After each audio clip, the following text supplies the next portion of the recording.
Magtulungan tayo.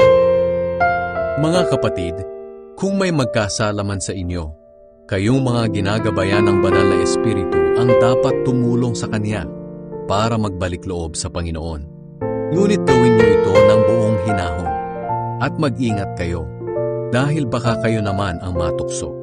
Tulungan ninyo ang isa't isa sa mga problema at sa ganitong paraan ay matutupad ninyo ang utos ni Kristo. Kung mayroon sa inyong nag-aakala na nakakahigit siya sa iba, gayong hindi naman, nililinlang lamang niya ang kanyang sarili.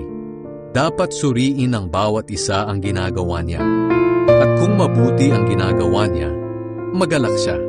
Pero huwag niyang ikukumpara ang sarili niya sa iba dahil may pananagutan ng bawat isa sa kanyang ginagawa. Ang mga tinuturuan ng salita ng Diyos ay dapat na tumulong at magbigay sa mga nagtuturo sa kanila. Huwag ninyong linlangin ang inyong sarili. Ang Diyos ay hindi madadaya ni numan.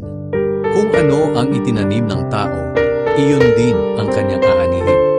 Kung ang ninanasa ng laman ang sinusunod ng isang tao, kamatayan ang aanihin niya.